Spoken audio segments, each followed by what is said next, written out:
Terimalah salam hangat kami dari HKBP Kernolong, HKBP tertua di Pulau Jawa. Bapak, Ibu, Saudara yang dikasihi oleh Tuhan Yesus Kristus. Sebelum kita beristirahat, sejenak kita mendengar firman Tuhan. Marilah kita berdoa.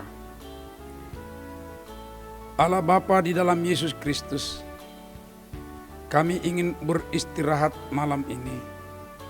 Sebelumnya kami mau dengar firman-Mu ya Bapa, sebagai tanda syukur kami dan kerinduan kami atas penyertaan dan segala berkat-Mu.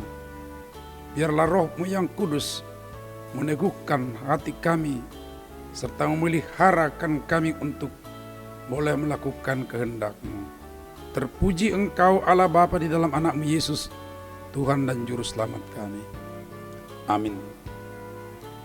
Firman Tuhan bacaan pada malam hari ini sesuai dengan Almanak HKBP adalah dari Ayub 40 ayat 1 sampai 14, dan yang menjadi ayat pembimbing renungan kita adalah ayat 3. Apakah engkau hendak meniadakan pengadilanku, mempersalahkan aku supaya engkau dapat membenarkan dirimu? Mempersalahkan Tuhan ketika hujan terus menerus turun, apalagi kadang-kadang deras dan disertai tiupan maut angin. Banyak yang protes, tidak terima. Jika matahari terus menyinari bumi, terik berkepanjangan, lalu tanah menjadi kering, kekurangan air, hingga tanaman rusak, hewan terganggu, bahkan manusia pun kekurangan pangan. Lalu tidak sedikit juga yang protes. Harusnya tidak begini yang terjadi, katanya. Dalam hal yang tidak sesuai dengan kehendak atau konsep manusia, lalu manusia protes, tidak terima, dan mempersalahkan pihak lain. Hal ini bisa terjadi dalam berbagai segi kehidupan kita sehari-hari. Saudaraku, kebiasaan mempersalahkan, mengkambing hitamkan orang tertentu seringkali muncul dalam masyarakat kita. Bahkan mungkin kita sendiri pun pernah mempersalahkan orang atas suatu kinerja di mana kita dalam atau sebagai bagian tim kerja. Padahal diri kita tidak kita lihat apakah di dalamnya ada kesalahan sendiri.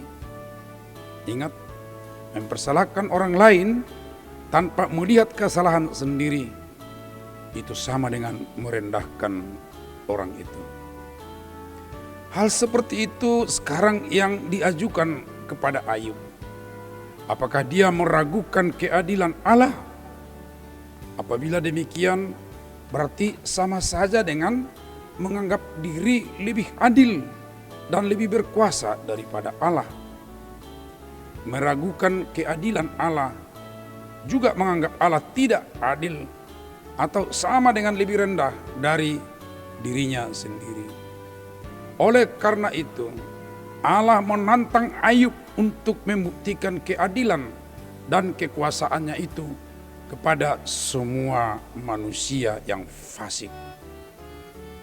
Untuk itulah Allah mengajak Ayub, bersiaplah engkau sebagai laki-laki. Untuk sebutan bersiaplah engkau sebagai laki-laki, ingat renungan malam Shalom tanggal 3 Mei 2022. Sebutan itu bukan soal gender. Seruan ini bukan hanya untuk pria, melainkan untuk semua orang. Akan tetapi kesiapan seperti di dalam suatu pengadilan untuk mendengar dan memahami semua pertanyaan yang diajukan oleh Tuhan. Pertanyaan-pertanyaan Allah berkaitan dengan apakah Ayub sanggup mengatur dan mengendalikan binatang-binatang ciptaannya. Kemudian Allah menanyakan, apakah Ayub memiliki kekuatan Allah atau kekuatan yang setara dengan kekuatan Allah sehingga sanggup mengendalikan manusia yang congkak dan fasik? Tentu kalau punya kekuatan setara kekuatan Allah, baru dapat mengendalikan binatang liar dan orang fasik. Dengan pemaparan keadilan dan kekuasaannya itu, manusia hendak disadarkan siapa dirinya di hadapan Allah. Kalau terhadap dunia yang liar dan ganas, serta sesama manusia berdosa saja kita tidak berdaya mengendalikannya, bagaimana mungkin kita bisa menantang Allah? Akan tetapi seringkali itulah yang kita lakukan. Ayub menjawab bahwa dia bukan Allah. Mana mungkin memiliki kendali atas binatang-binatang ciptaan Allah, apalagi kuasa atas sesamanya manusia.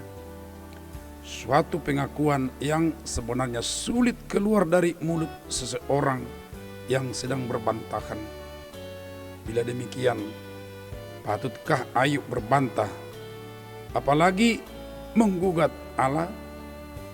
Jawaban Ayub di ayat 37-38 mengatakan kesadaran diri yang tidak setara dengan Allah. Oleh sebab itu seperti seorang sahaja atau orang yang sederhana di hadapan rajanya, dia mengatakan, mulutku kututup dengan tangan. Ayub akan menjaga bicaranya. Dia paham sekali bahwa di dalam banyak bicara pasti ada pelanggaran.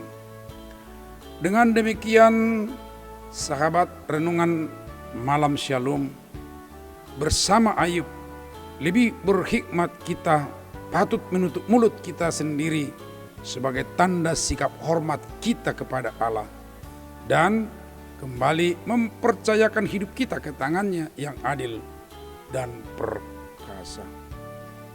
Dalam keterdiamannya, Ayub menyadari dua hal. Pertama, bahwa derita yang dialaminya berhubungan dengan hikmat Allah yang tidak terselami oleh hikmat manusia yang terbatas. Kedua, bahwa kebesaran Allah dan keunikan maksudnya yang terungkap dalam berbagai realitas pun tak sanggup dipahami oleh keterbatasan akal budi manusia. Siapakah kita, orang-orang berdosa yang oleh anugerahnya beroleh pengudusan? Amin. Marilah kita berdoa. Terima kasih Tuhan atas kesempatan di malam hari ini kami boleh mendengar firman-Mu.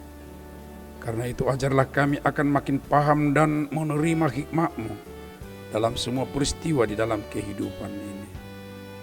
Sertai berkatilah Tuhan kami dalam istirahat malam, jauhkan mara bahaya, dan anugerahi kami Tuhan kekuatan baru sehingga kami boleh bekerja esok hari. Terima kasih Tuhan. Kami naikkan doa ini hanya di dalam anak-Mu Yesus Kristus, Tuhan dan Juru Selamat kami. Amin. Anugerah Tuhan Yesus Kristus, kasih setia Allah Bapa, serta persekutuan dengan Roh Kudus menyertai kita sekarang sampai selama-lamanya. Amin.